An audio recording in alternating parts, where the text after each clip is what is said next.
नमस्कार, मैं हिमांशु मिश्रा हिंदू राष्ट्र 3.0 में आपका स्वागत करता हूं। साथियों, अगर मैं आपसे ये कहूं कि पाकिस्तान में मुसलमान मारे जा रहे हैं, आपको असंभव लगेगा। अगर मैं आपसे ये कहूं कि बांग्लादेश में मुसलमान मारे जा रहे हैं, आपको असंभव लगेगा। अगर मैं आपसे कहूं कि दुबई में मुसलमान मारे जा रहे हैं, आपको असंभव लगेगा। लेकिन मैं अगर भारत में कहूं हिंदू मारे जा रहे हैं, ये संभव है। ये सिर्फ हिंदुस्तान में ही संभव है जहाँ पे हिंदू मारे जाते हैं। केंद्र की सरकार ने वक्फ बोर्ड कानून में संशोधन किया।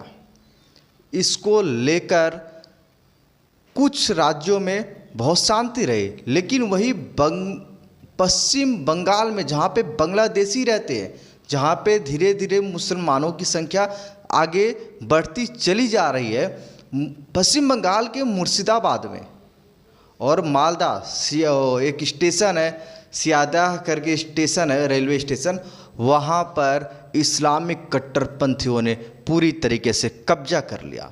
वो चुन चुन के मार रहे हैं, देख रहे हैं। वो ये नहीं देख रहे हैं कि ये पीडीए का साथी है, कि हमारा पिछड़ा और दलित है, हम इसको ना छोड़ें। वो अल्पसंख्यक पी और डी को सबसे ज़्यादा मार रहा है। अभी आप सबने एक वीडियो देखा कि तृणमूल कांग्रेस के एक नेता महादेव, उनकी गाड़ी पे लिखा था महादेव का टैटू लगा हुआ था, वो कहते रह गए कि मैं तृणमूल कांग्रेस का हूँ, तृणमूल कांग्रेस का हूँ। उन्होंने एक नहीं सुना, उन्होंने सिर्फ मारा। उनके निगाह में हिंदू काफिर है। लेकिन हमारे देश के कुछ राजनेता, कुछ पत्रकार, अगर यही घटना भाजपा शासित राज्यों में हुई होती तो रवीश कुमार और अजीत अंजुम एक नई स्क्रिप्ट तैयार किए रहे थे। कांग्रेस की प्रवक्ता सुप्रिया चाची इस समय रुआवजा लेके घूम रही हैं। वो मोदी योगी पे अलग टिप्पणी करती रहती, अमित शाह को गालियां देती रहती। हमारे देश के जो अलग अलग पत्रकार हैं वहाँ जाके रिपोर्टिंग करते। लेकिन बंगाल के अंदर जो स्थिति है, हिंदू चुन चुन के मारे जा रहे हैं। जो अभी हमारे साथी, जो हमारे हिंदू लोग अभी पीडीए के चक्कर में पड़े हैं कि पिछड़ा, दलित, अल्पसंख्यक, मैं उन नेताओं से कहता हूं, उन कार्यकर्ताओं से कहता हूं जो पीडीए के चक्कर में हैं, तो मैं कहता हूं आपका अल्पसंख्यक भाई वहां बंगाल में पिछड़े और दलित को मार रहा है, तो जाइए उन्हें बचाइए। क्यों नहीं जा रहे हैं आप? क्यों नहीं जा रहे हैं? ये सब एक राजनीति रोटी सेकने के लिए है।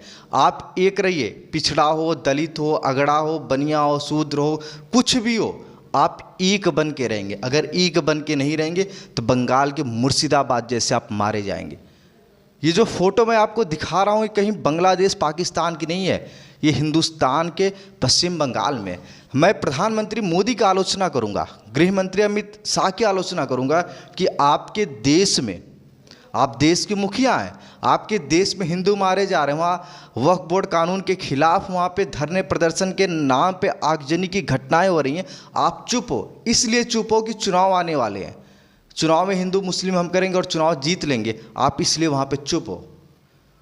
वहाँ हिंदू मारे गए। मैं कहता हूँ भारतीय जनता पार्टी के शीर्ष नेतृत्व से मैं कहता हूँ कि दंगा हो रहा, हिंदू मारे जा रहे हैं, आपका कोई नेता वहाँ नहीं दिख रहा है, कोई भी नेता आपका नहीं दिख रहा है। यही दंगा शांत होगा, 2 दिन बाद आपके नेता पहुँचेंगे, आप 10-15 सदस्य टीम पहुँचेगी, आपकी रिपोर्ट बनाएगी, रिपोर्ट देगी। उसके बाद क्या होगा? कुछ नहीं होगा। चुनाव में आप इसका फ़ायदा उठाओगे। मारा कौन जाता है? आम आदमी मारा जा रहा, हिंदू मारा जा रहा वहाँ पर। छोड़िए वो पिछला, दलित, अल्पसंख्यक क्या वो छोड़िए, पीडीए क्या वो छोड़िए, लेकिन आपके लिए तो हिंदू है। आप तो हिंदुओं की सरकार बनाना चाहते हैं ना, तो हिंदू मारा जा रहा है तो आपके शीर्ष नेता जाएं, अमित शाह जी जाएं, जेपी नड्डा जी जाएं, पीयूष गोयल जी जाएं, वहाँ पे देखिए वहाँ की स्थिति क्या है। लेकिन नहीं, आपको भी तो चुनाव की रोटियां सेकना है। लेकिन हम अपने देशवासियों से कहते हैं कि आप लोग, अगर आपके बगल में कोई ऐसे भाई हैं जिनको आप कहते हो नहीं नहीं ये ऐसा नहीं, हमारा पड़ोसी ऐसा नहीं है, ये पढ़े लिखे, तो अपने मन से दिमाग निकाल दीजिए, अपने दिमाग से ये बात निकाल दीजिए। क्योंकि बंगाल के मुर्शिदाबाद में जो महिलाएं बता रही हैं, जो वहाँ के पुरुष बता रहे हैं कि जो पड़ोसी घर हैं, जिनके घर में स्वास्तिक चिन्ह राम कृष्ण लिखा है, उनको मारा जा रहा है, उनकी दुकानों को जलाया जा रहा है, उनकी गाड़ियों को जलाया जा रहा। वहीं शांतिप्रिय जो लोग हैं उनको कुछ नहीं किया, उनके दुकानों को, उनके घरों को कोई क्षतिग्रस्त नहीं हुआ। यहाँ हिंदू दुकानों को लूटा गया, मारा गया, दुकानों में आग लगा दिया गया, पैसों को लूट लिया गया और ज़्यादा से ज़्यादा मुर्शिदाबाद में मालदा के लोग अब हिंदू वहाँ पलायन करने पर मजबूर हो गए हैं, जबकि केंद्र में नरेंद्र मोदी की सरकार है। तब केंद्र में नरेंद्र मोदी की सरकार है, तब बंगाल में हिंदू पलायन कर रहे हैं। ये बड़ी शर्म की बात है। मैं खुद नरेंद्र मोदी का समर्थक हूं, लेकिन यहाँ पे मैं समर्थन नहीं करूंगा, क्योंकि आपके प्रधानमंत्री होते हुए हिंदू वहाँ पलायन कर रहा है। वो उस जगह जा रहा है जहाँ हिंदू बहुसंख्यक है। अब हिंदू अपने आप छोड़ के, अपने घर द्वार अरबों खरबों की संपत्ति छोड़ के जा रहा है, जान बचाने के लिए जा रहा है। हिंदू लड़ने को तैयार नहीं है। प्रधानमंत्री जी, आप प्रधानमंत्री हैं, आप एक हिंदू नेता, आप हिंदुत्व के बल पे चुनाव लगातार जीतते आ रहे हैं। बंगाल भी आपको जीतना, आपकी पार्टी ने कहा कि हमें बंगाल जीतना है, तो आखिर कब करोगे आप? जब हिंदू खत्म हो जाएगा वहाँ पे, जब हिंदू वहाँ रहेगा ही नहीं, तब बंगाल कैसे जीतोगे? मैं भारतीय जनता पार्टी के नेताओं से कहता हूँ, प्रधानमंत्री मोदी से कहता हूँ, गृह मंत्री अमित शाह जी से कहता हूँ, जब बंगाल में हिंदू रहेगा ही नहीं, तो आप हिंदुओं की सरकार वहाँ कैसे बनाओगे? तो आपको वोट कौन देगा? मुस्लिम वोट देगा आपको? कतई आपको वोट नहीं देगा। प्रधानमंत्री मोदी जी अभी ईदी भिजवाए थे, मुस्लिम भाई बहनों को हम ईदी पहुँचा रहे हैं। क्या हुआ ईदी का परिणाम? आपने सोचा कि ईदी पहुँचा के वो बोर्ड में वो नहीं करेंगे?